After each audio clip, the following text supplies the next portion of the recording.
Buenos días. Bueno, el día de hoy vamos a seguir con el orden Hemiptera, tratando de ver lo que es el suborden Homoptera. Como siempre hacemos referencia, el orden Homoptera el nombre del suborden hace referencia a las alas de Pteroterón, y vamos a decir que son alas similares, son alas iguales. Lo que vamos a encontrar en este suborden es un número variado de formas que van a presentar estos insectos. Vamos a encontrar a las chicharras, vamos a encontrar a los cílidos, mosca blanca, las chicharritas, cochinillas y pulgones, ¿sí?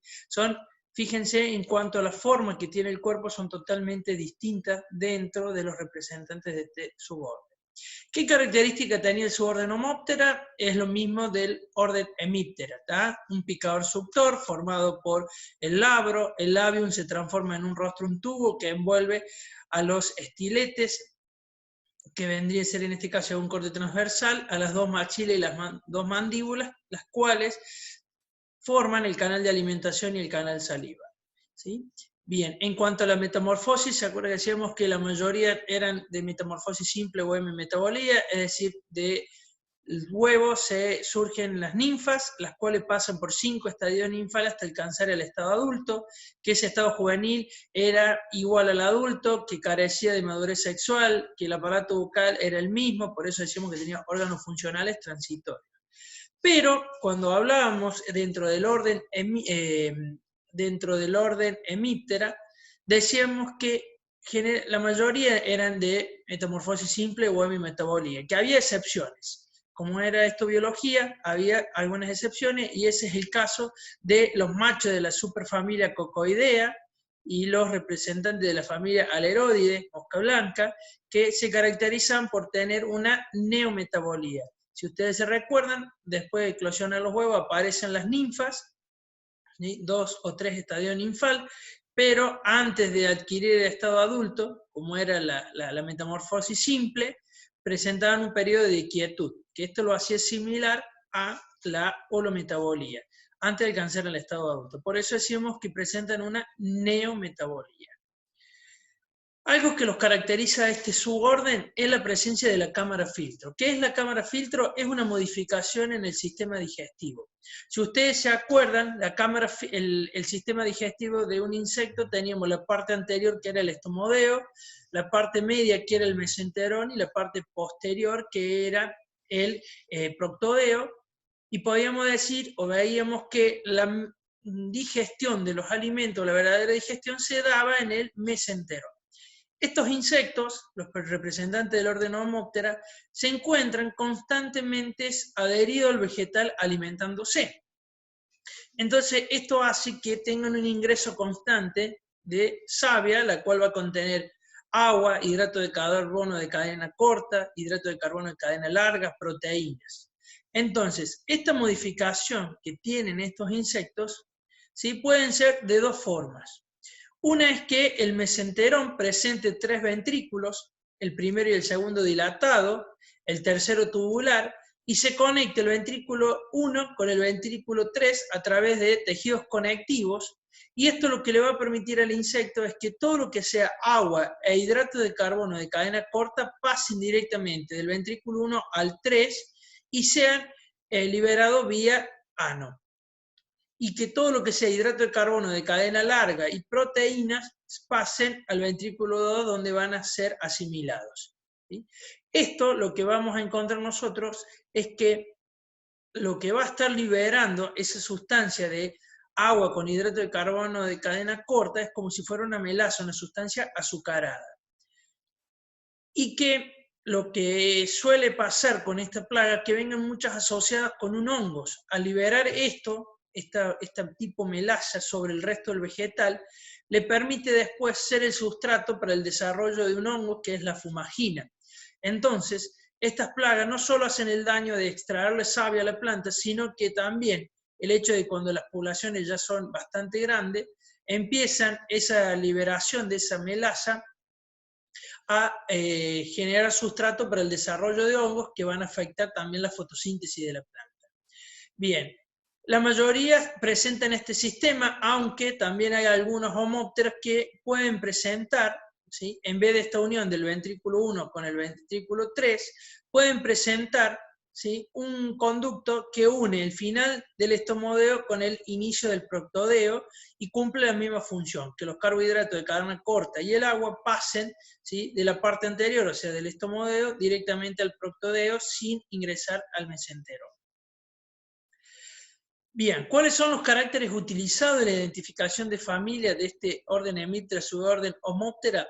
La longitud de las antenas, el origen del rostro, acuérdense que es de dónde se origina ese labio, ese rostro, y el número de tarsos. Estas dos o tres características que nos van a permitir diferenciar, dos series, la serie Onquenorrinca y la serie Estenorrinca.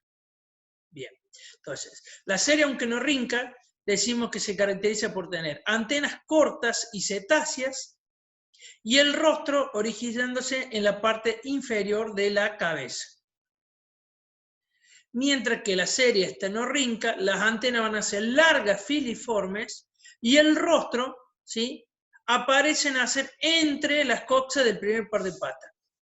Entonces, esas dos diferencias ya nos hacen entrar en series distintas.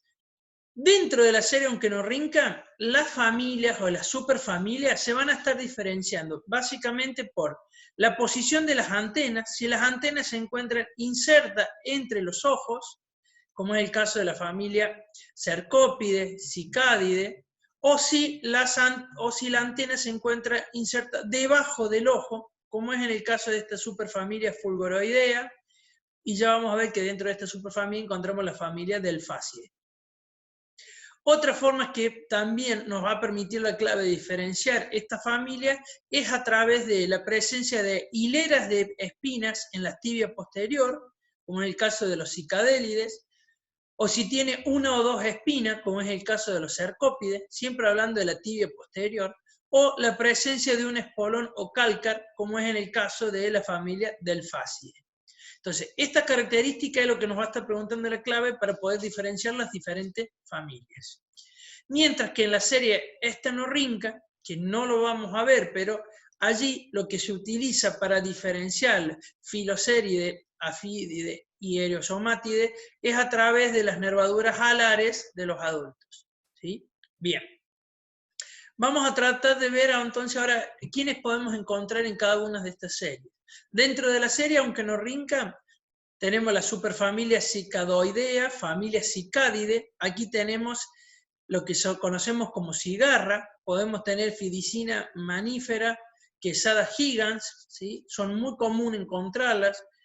El macho es característico en el verano, cuando hay altas temperaturas, genera un sonido a través de un aparato estridulador ubicado en el primer urómero.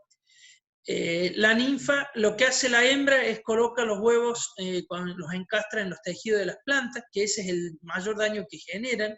Esas heridas luego permiten el ingreso de enfermedades. Una vez que eclosiona la ninfa, pasa al suelo, en donde desarrolla gran parte de su etapa, por eso se caracteriza por tener patas cavadoras, y allí la ninfa puede estar consumiendo algo también de raíces, hacer daños en raíces. El ciclo de estos insectos muchas veces van a ver que dentro de los homópteras hay poblaciones que no tienen muchas generaciones, o que su generación, o sea, desde huevo a adulto, puede durar varios años, como es en este caso. Este puede durar de 2 hasta 17 años, ¿sí?, una de estas cigarras.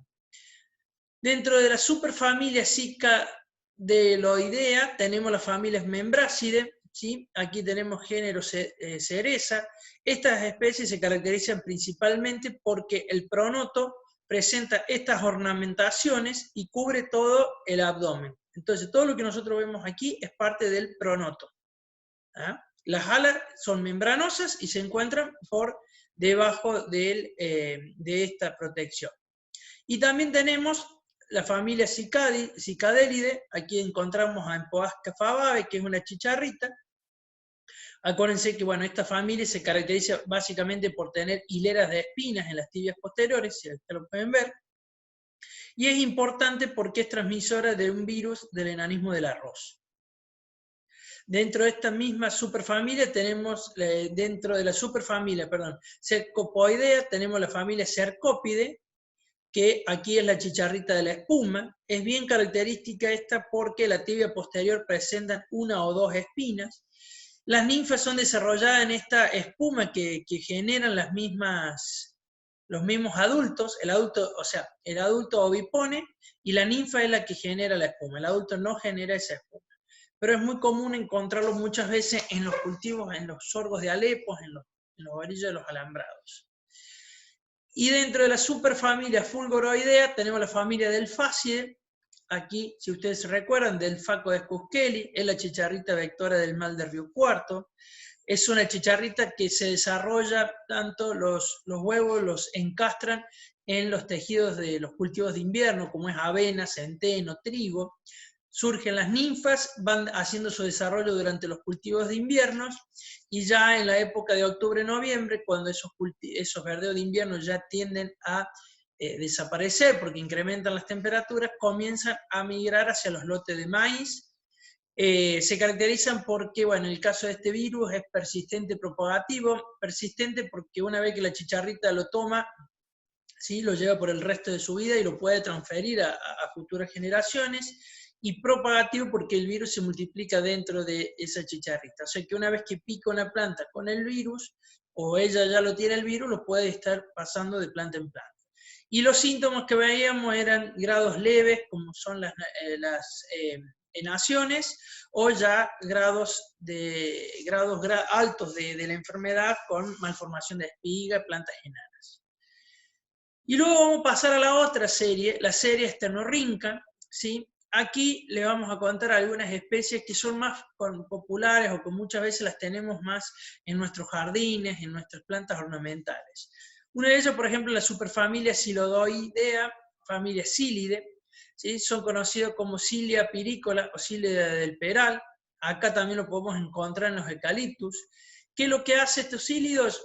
El adulto, ¿sí?, acuérdense siempre, tiene ese picador suctor, empieza a succionar la savia de las plantas, empieza a generar como si fuera con esa melaza un canasto blanco, como si fuera un azúcar, y allí dentro de ese canasto es donde el cílido se desarrolla.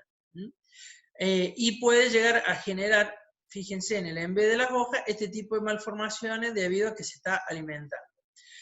Ataca a diferentes hospedantes, desde acacia, eucaliptus, falso pimentero, algunas otras plantas ornamentales, pera, papi y tomate. Después tenemos la superfamilia Alerodoidea, familia Alerodidae, ¿sí? Aquí tenemos Trialerodes vaporarium, que es la mosca blanca de los invernáculos, Alerotrixus flocosus, que es la mosca blanca de los cítricos. El nombre de mosca, porque si ustedes le ven es similar a una mosca, pero bueno, tiene dos pares de alas. El síntoma que podemos observar es en los cítricos por ahí, o en el caso dentro de los invernáculos, es una lanosidad en el envés de las hojas. ¿Y a qué se debe? Las hembras, o adultos, lo que hacen es colocar los huevos, mayormente como característica tiene que se anclan en la hoja con su aparato bucal y comienzan a colocar los huevos dando vuelta, o sea que quedan casi circulares. Bien, pasa por un primer estadio ninfal, un segundo y tercer estadio ninfal, y acuérdense que esta era una de las que se caracterizaba por presentar una neometabolía, es decir, tiene un periodo de quietud, ¿sí?, una pupa, antes de alcanzar el estado adulto, ¿sí? Entonces, ¿qué es lo que nosotros podemos ver? Es esto, ¿sí? En el envés de la hoja es una lanosidad blanca, ¿sí?, que si uno abre esa lanosidad bajo la lupa, lo que va a encontrar es lo que veíamos recién: huevos, ninfas y adultos. El daño principalmente que generan es el de succionar savia, porque se están constantemente alimentando, y un daño secundario, lo que hablábamos recién, la liberación de esas azúcar o esa melaza, permite que se forme el sustrato de este hongo negro, que es una fumagina, que lo que hace ese hongo, porque al ir esas gotas van cayendo en las hojas inferiores, genera una coloración negra, lo que hace es afectar la fotosíntesis de la planta. Ataca también cultivos de soja en los últimos años, ¿sí? Se lo ha empezado a ver en los cultivos de soja. Fíjense cómo la hoja, cuando hay ataques intensos, termina muriendo. Los mismos pasan en los cítricos. Y fíjense esos colores negros que hablábamos, de esa formación de fumagina.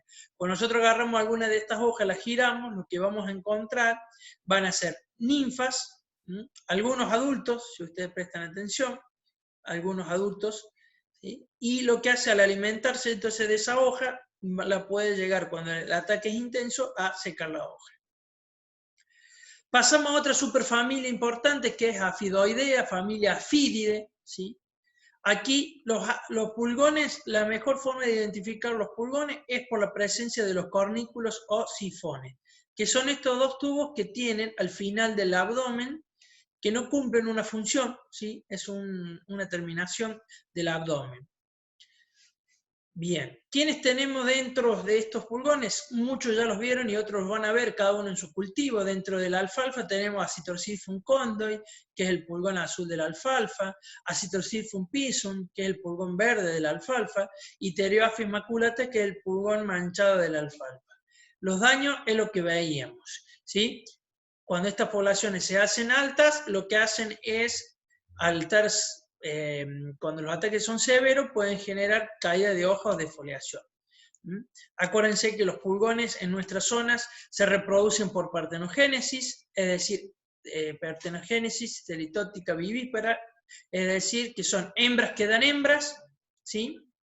Y el desarrollo se da dentro ya de la madre, o sea que lo que está colocando ya son ninfas, ¿sí? Entonces, ¿qué diferencia hay en tener pulgones alados o no alados? Seguramente se lo deben haber explicado en trigo, pero tienen que ver mucho con el tema de la cantidad de alimento. Cuando nosotros llegamos a un lote y observamos que tenemos ninfas sin alas y pequeñas, adultos sin alas y ninfas pequeñas, como en este caso, por ejemplo, podríamos estar hablando de una población o de una colonia que ya está instalada, ¿sí? Mientras que cuando empezamos a observar esto, ya, ¿sí? Adultos alados, ninfas muy chiquititas, estamos hablando de una colonia que está llegando. Y viceversa, si encontramos alados y no encontramos ninfas chiquititas, encontramos algunos ápteros, pero la mayoría es alado, es una colonia que se está yendo de ese cultivo. Hay otros pulgones, sí, están muy asociados a los cultivos que atacan. Si ustedes se acuerdan, el Chisaphis graminum, que es el pulgón verde de los cereales de inviernos. Después tenemos Citobium avenae, que se ubica entre las raquillas de la espiga.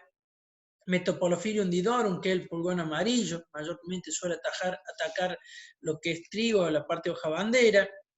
Y en el caso del maíz sorgo teníamos, además del Echisaphi, que podía llegar a hacer daño, Rhapalosiphum maidis, que lo caracterizaba por tener, ¿sí?, esos sifones de color oscuros bien cortos. Hay otra familia Eriosomatidae, que aquí encontramos a Erisoma lanigerum, que es el pulgón lanígero del manzano, o Pemphigus populus traverso, que es el pulgón de la galla del álamo. Estos pulgones se caracterizan porque sus sifones o cornículos son un poco desarrollados, los tiene, pero muy cortitos.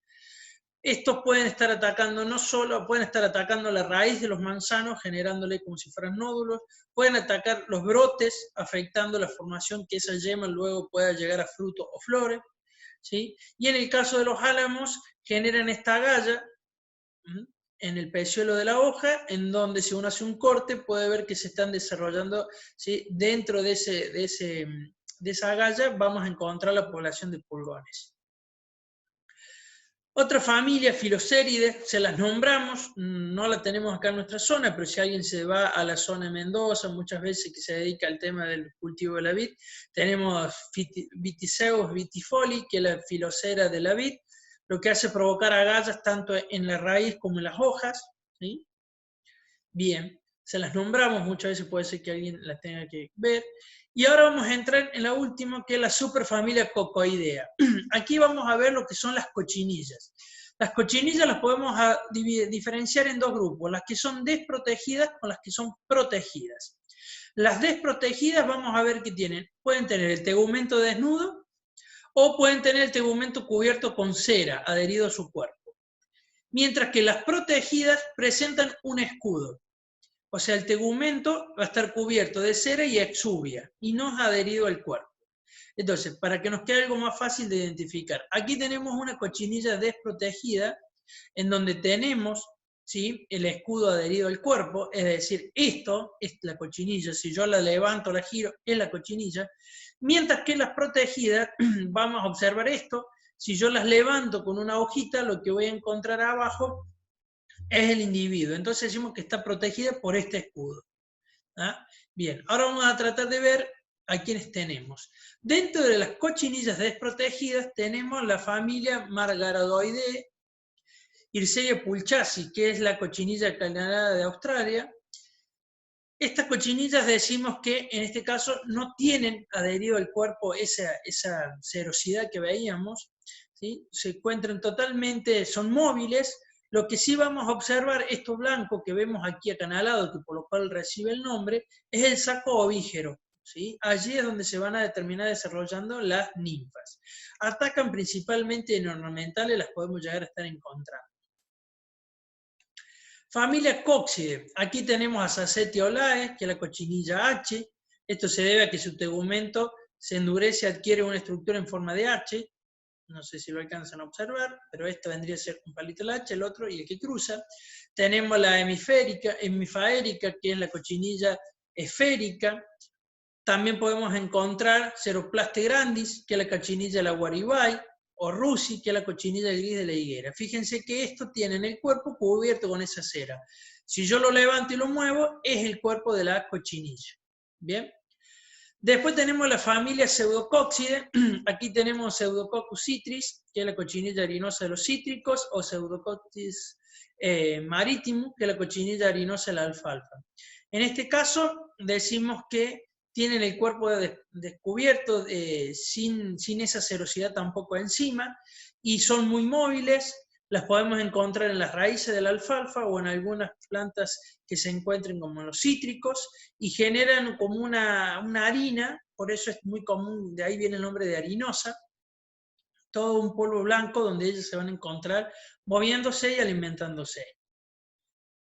Y las cochinillas protegidas, que son aquellas en las cuales van a estar cubiertas por un escudo, que cuando yo saco ese escudo va a quedar el cuerpo ahí abajo. Y como ustedes recuerdan, dentro de esta familia podemos encontrar, ¿sí?, que tengan hemimetabolía, es decir, que pasen por huevo, ninfa y adulto, y eso solamente lo hacen las hembras. Porque en el cacho de los machos, era la excepción que veíamos antes, los machos de la familia Coccidae, ¿sí?, los de la familia Coccidae, aquí presentan una neometabolía. En este caso, la familia Diaspidae, que es otra de la familia de las cochinillas cubiertas, presenta una neometabolía. ¿Sí? Bien, entonces, ¿qué pasa? El huevo, surge la ninfa, adquiere un periodo de quietud y ahí está el estado adulto. ¿Sí? Por eso presenta una neometabolía. Está bien, corrijo, desde la familia de Aspididae, pero nosotros al inicio hablábamos de la superfamilia Coccoidea, por eso esta familia, como la anterior, están dentro de la superfamilia Coccoidea. ¿Sí? Entonces, la familia de Aspididae es la que el macho presenta esa neometabolía. ¿Cómo se generan esos escudos? Bien. Las ninfas de primer estadio son móviles, tienen antenas, tienen patas, se mueven por todos lados de las plantas. Y empiezan a secretar una sustancia que contiene hilos de seda mezclados con cera. Entonces, sufren la primera muda o exuvia, como bien dice aquí, o ecdisis, o sea, muda ese insecto, entonces así forma el primer escudo. ¿Ah? Ya ahí queda anclada al vegetal con su aparato bucal, pierde las patas, pierde las antenas, sigue secretando hilos de seda con cera y llega a una segunda muda, y ahí ya alcanza el estado adulto. Y por eso decimos que el escudo de las hembras tienen dos exuvias. Mientras que el de los machos también secretan, esas ninfas empiezan a secretar hilos de seda con cera, muda, ¿sí?, siguen formando ese escudo, por eso ese escudo se forma con una sola exuvia, luego adquiere un periodo de quietud, una pupa, y después aparece el adulto. ¿Sí? Entonces, ¿a quiénes tenemos dentro de esta familia? Quadrospidiotus perniciosus, que es el piojo de San José, Parlatoria olae, que es la parlatoria del manzano y del olivo.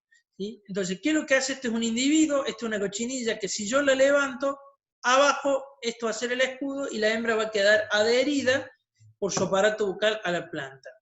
Hay otra Mytilococcus becki, que es la cochinilla coma, un Aspis citri, que es la cochinilla blanca de los cítricos. Esta foto aquí, fíjense, permite diferenciar bien el escudo de los machos, que es un escudo simple, con este escudo, o aquí, que es el de una hembra, que es un escudo con una doble exuvia. ¿Qué daño van a hacer? Básicamente se van a alimentar de hojas, como todos los homópteras, van a ir generando con ataques intensos esos cambios de esas manchas cloróticas. Ataques muy intensos va a haber caída de hoja. Pueden atacar no solo hojas, sino también pueden estar atacando ramas o tallo y también frutos, ¿sí? Que a nivel de lo que es fruto, más que afectar el rendimiento del fruto, van a estar afectando la calidad, ¿sí? Fíjense aquí una pera con el cuadrapedillosos, que es el piojo San José, fíjense aquí una naranja. ¿Ah? Entonces, básicamente, muchas veces estas plantas afectan más la calidad que el rendimiento del cultivo. ¿Ah? Bien, esto es todo lo que es el suborden Homoptera. Muchas gracias, nos vemos.